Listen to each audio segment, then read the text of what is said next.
गुज़िश्ता रोज़ चीन के वज़ीर ख़ारजा पाकिस्तान का 2 रोज़ा नहायत अहम दौरा मुकम्मल करके चीन वापस गए। चीन के नए वज़ीर ख़ारजा के पाकिस्तान का पहला दौरा था। दौरे में दोनों ममालिक के दरमियान नहायत अहम स्ट्रेटेजिक डायलॉग हुआ, जिसकी सदारत मुश्तरका तौर पर दोनों वज़राए ख़ारिजा ने की।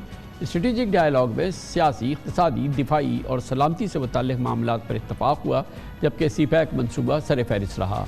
दोनों ममालिक ने ML1 और कराची सर्कुलर रेलवे के मनसूबे को आगे बढ़ाने के लिए वज़ारत साइंस और टेक्नोलॉजी, IT और तवानाई के शोबों में कोऑपरेशन पर इत्तफ़ाक़ भी किया।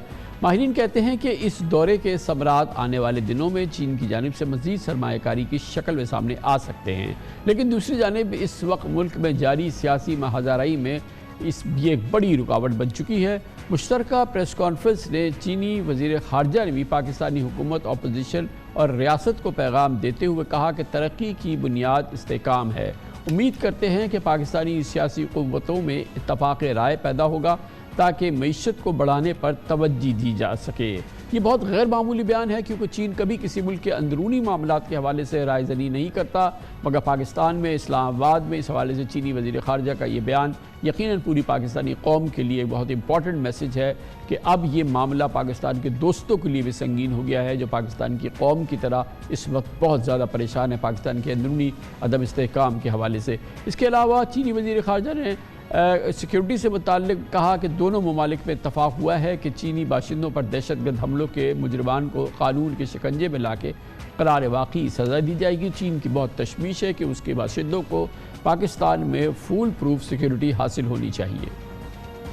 चीनी वज़ीर ख़ारजा के दौरे में उनकी मुलाकात chief of army staff general Asim Munir से भी हुई। 2 हफ्ते कबल आर्मी चीफ़ ने चीन का दौरा भी किया था। चीनी वज़ीर ख़ारजा से मुलाकात में चीफ़ ऑफ आर्मी स्टाफ ने भी CPEC मनसूबे के लिए चीन की मुकम्मल हिमायत के अज़्म को दोहराया। पाक चीन वज़रा ख़ारजा की मुश्तरका प्रेस कॉन्फ्रेंस के दौरान चीनी वज़ीर ख़ारजा ने बताया कि CPEC की प्रोग्रेस पर दोनों मुल्कों ने इत्मीनान का इज़हार किया और ML1 और गवादर पोर्ट समेत बड़े प्रोजेक्ट्स को तेज़ करने पर इत्तफ़ाक़ किया। इस मौजू पर बात करते हैं, इसके लिए हमें ज्वाइन कर रहे हैं जनाब मुशाहिद हुसैन सैयद, चेयरमैन हैं पाक चाइना इंस्टीट्यूट के और चेयरमैन हैं कायमा कमेटी डिफेंस के सेनेट ऑफ पाकिस्तान में। बहुत बहुत शुक्रिया मुशाहिद साहब, आपने हमें ज्वाइन किया, बड़ी नवाजिश है। कल चीन के वज़ीर ख़ारजा का दौरा, वैसे भी एक तवील अरसे के बाद चीन के वज़ीर ख़ारजा का पाकिस्तान का दौरा हुआ, और उसमें सबसे अहम बात यह है कि चीन जो कि मशहूर है इस बात की कि किसी मुल्क के अंदरूनी मामलात के हवाले से वो कभी रायज़नी नहीं करता, लेकिन चीन के वज़ीर ख़ारजा ने भी बेशख्याल बेशक पाकिस्तान के 23 करोड़ आवाम की पल्स पे उनका हाथ है, और उन्होंने भी पाकिस्तान की लीडरशिप से कहा कि आप अदम इस्तेहकाम ख़त्म करें, मुल्क में सियासी इस्तेहकाम लाएँ, सियासी क़ुव्वतें जो हैं वो इफ़ाम व तफ़हीम से काम लें। ये सही मैं समझ रहा हूँ ना कि बहुत ही गैर मामूली पैगाम है ये। अस्सलाम वालेकुम कामरान साहब, और आपने बिल्कुल सही फरमाया कि जो चाइना के वज़ीर ख़ारजा चिन गैंग ने जो बयान दिया है वो ख़ासा गैर मामूली है। मेरे मुशाहदे के मुताबिक ये 50 साल के बाद चीन ने पाकिस्तान को कोई सियासी मशवरा दिया है अंदरूनी सियासत के हवाले से।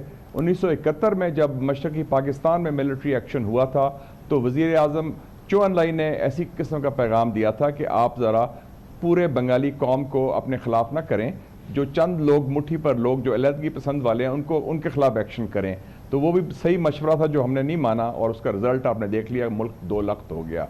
और अब भी उनको, क्योंकि हमारे बेहतरीन दोस्त हैं, हमारे खैर खां हैं, हमसे मुखलिस हैं, और उनके दिल में दुख और दर्द है पाकिस्तान के अवाम के लिए और पाकिस्तान की रियासत के लिए, तो उन्होंने खुल के बात कर ही दी। और ये बात मैंने भी आपको पहले बताई थी जब मैं पिछले महीने चाइना गया था, मुझे भी यही उन्होंने कहा कि ये अपने सियासी कायदीन को समझाएं कि मुल्क और अवाम के मफादात को बालातर रखें, ना कि अपने ग्रोही, ज़ाती या सियासी वाबस्तगियों से पर सियासत करें। तो ये सही पैगाम है, क्योंकि उनको पता है कि पूरा 2022 ज़ाया हुआ, अगले अब इस साल के 3 महीने भी ज़ाया हो गए इसी सियासी चपकलिश के। ये जो मैं कहता हूँ पॉलिटिकल ट्राइबलिज्म बन गया है पाकिस्तान के अंदर, अफसोसनाक ये है, और वो अनएंडिंग एक ये भी बड़ी जंग हो गई है कि कुर्सी की। जी मुशाहिद साहब, और इसमें ये भी इम्पॉर्टेंट बात है कि इसी में अपनी रिन्यू किया कमिटमेंट को CPEC के साथ चाइना ने, और फिर अपनी प्रेस कॉन्फ्रेंस में किसी इख्तलाफ की या किसी तहफ़्फ़ुज़ की या रिजर्वेशंस की बात नहीं की उन्होंने, और कमिटमेंट का इज़हार किया। और फिर ख़ास तौर पे ML1 के हवाले से चीन दोबारा बहुत ज़्यादा एक्टिव है, बात करना चाह रहा है। ये वो मंसूबा है जो कि शुरू से ही था, बहुत ही क्रिटिकल है। पेशावर से कराची तक की ये ट्रैक और ये पूरी लाइन ये एक बिल्कुल गेम चेंजर हो सकती है।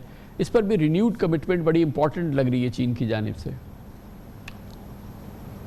जी बिल्कुल सही फरमाया आपने, और चीन ने ये वाज़ेह कर दिया कि वो पाकिस्तान के साथ चट्टान की तरह खड़ा है और सीपैक को आगे लेके चलना चाहता है। और जो ML1 है, जो सर्दमैरी का शिकार था पिछले 4 सालों से 5 सालों से, जो 1872 किलोमीटर का मंसूबा है कराची से लेकर पेशावर तक, पाकिस्तान की रेलवे की तारीख का सबसे बड़ा मॉडर्नाइजेशन और अपग्रेडेशन का मंसूबा है, जिससे ट्रेनें भी तेज़ चलेंगी, डुअलाइजेशन भी होगी, मॉडर्नाइजेशन भी होगी। उस पर भी उन्होंने कमिटमेंट कर दी है। लेकिन वो ये कहना चाहते हैं कि जनाब अपना मामला भी घर ठीक करें ज़रा मामला, ताकि सीपैक भी आगे बढ़े और ताल्लुकात भी आगे बढ़ें और पाकिस्तान तरक्की भी करे। और ये उस वक्त दौरा हुआ है विशाल साहब जब काउंटर सीपैक ऑफेंसिव जारी है, और अभी आप देख रहे हैं कि इस सिलसिले में US, इंडिया और बहुत बड़ा कॉपरेशन हो रही है, और एक नए स्ट्रेटिजिक प्लान्स पे बात हो रही है सऊदी अरेबिया में, जहाँ पे नेशनल सिक्योरिटी एडवाइजर्स जमा हुए हैं US के और इंडिया के, UAE के, सऊदी अरेबिया के, और वो भी एक BRI की तरह की एक मंसूबे की बात कर रहे हैं, बेल्ट एंड रोड इनिशिएटिव की बात कर रहे हैं, कनेक्टिविटी की बहुत बड़ी मंसूबे पे बात हो रही है। और खबरें ये है कि इजराइल भी उसमें जो है वो एक तरह का पार्टनर है। ये बहुत बड़ी इंपॉर्टेंट बात आपने की। कल जो मीटिंग हुई है जद्दा में, जिसमें जेक सलेवन जो कौमी सलामती के मशीर हैं सदर बाइडन के, मोहम्मद बिन सलमान जो वज़ीर आज़म हैं सऊदी अरेबिया के, और शेख तानून जो नंबर 2 हैं अबू धाबी के और वो नेशनल सिक्योरिटी एडवाइज़र हैं, और अजीत डोवल हिंदुस्तान के नेशनल सिक्योरिटी एडवाइज़र जो साथ गए थे। तो अमेरिका ने बेसिकली अपनी पॉलिसी में एक बहुत मेजर शिफ्ट लाया है मिडल ईस्ट की तरफ, कि जो पहले security centric military centric policy थी, अब उन्होंने कहा है कि चीन जैसे डेवलपमेंट करा रहा है बेल्ट एंड रोड इनिशिएटिव का, तो उसका मुकाबला हम भी इक़्तिसादी हवाले से करेंगे। और दूसरा इंपॉर्टेंट बात है कि वो कह रहे हैं कि मशरिकी वुस्ता को अब वो मुंसलिक करेंगे जनूबी एशिया के साथ, जिसमें बहुत बहुत शुक्रिया मोहतरम शाहिद हुसैन सैयद साहब हमारे साथ मौजूद थे।